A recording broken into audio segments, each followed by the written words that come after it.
YouTube. Today I'm going to be talking about how to raise your prices in your mobile welding business. And first you got to determine what the market, what you qualify for the prices in your business. I would recommend calling other businesses in your area and seeing what they charge for similar services. So in my area, it's anywhere between $100 an hour to $175 an hour for the most skilled. Bigger businesses, obviously it's closer to the 175 an hour mark. For me, starting out, without making a name for myself and stuff, it's about $100 an hour. Unless it's a more complex project, then I go to about 125 an hour. And I have a 3-hour minimum. So any job I do is $300 minimum. To even show up on the job site, and if someone brings something to me, I have a small little shop in my garage, then it varies, but usually it's $100 minimum. It's got to be worth your time. You don't want to basically sell yourself short. You got to know your worth, and you got to basically charge enough to stay in business. People don't understand how much it costs to be in business and the cost that factor into being a business owner. So to raise your prices, you got to know the market first, and then as soon as you start getting better, you can increase your prices by $5-10 an hour. And with inflation and everything going on, I feel like you should raise your prices at least once a year, even if it's $5 a year. So 100 to 105, and then you got to charge more for consumables, material.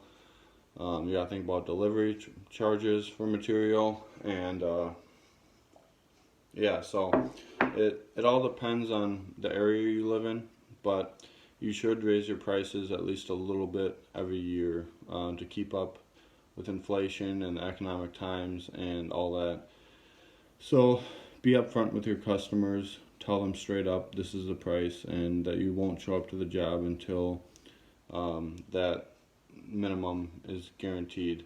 And make sure when you finish a job, don't leave the job site until you get paid. And I accept cash, check, credit card, all that kind of stuff, but make sure you get paid, have a agreement signed, a quote signed, so in case they do stiff you, you have something to fall back on.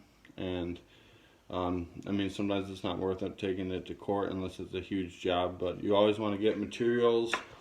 If it's a bigger job, materials plus 10% down, that's my standard. I don't front the materials. I don't just think about paying for the materials and the customer pays me later. No, they pay for the materials and 10% down if it's a huge job. So that's what I do. And yeah, don't be afraid to raise your prices, especially when you start building a really good name for yourself and start getting really busy. You're going to have to turn down a lot of customers that aren't willing to pay, and a lot of customers aren't really willing to pay. You'll find out like half of them are cheapskates and they just want to get the cheapest deal possible, and they don't really care about the quality of work, or they want the best quality work for the cheapest price. But you can't charge an arm and a leg either if you're not really that good and you're new in business and you just expect to make total bank. It's not realistic. So think about the market, what other people charge, and base it off that, and then raise your prices as your skill level increases and as you grow your business. You got to think about consumables, so welding rod, grinding discs, cut-off wheels, all that kind of stuff. The travel time, you should charge for mileage over a certain amount of miles you travel. You just got to charge. Don't be afraid to charge a lot, because what we do in the mobile welding business is skilled work. And this just applies to any service business. Know your worth and charge what you deserve. And if you get really, really good, you deserve a good amount of money for your work and a fair price. So just think about those things and don't be afraid. If you're going to lose some customers, and so be it. But you're going to attract the customers that are really high value and the customers that you want to keep. That I'm out.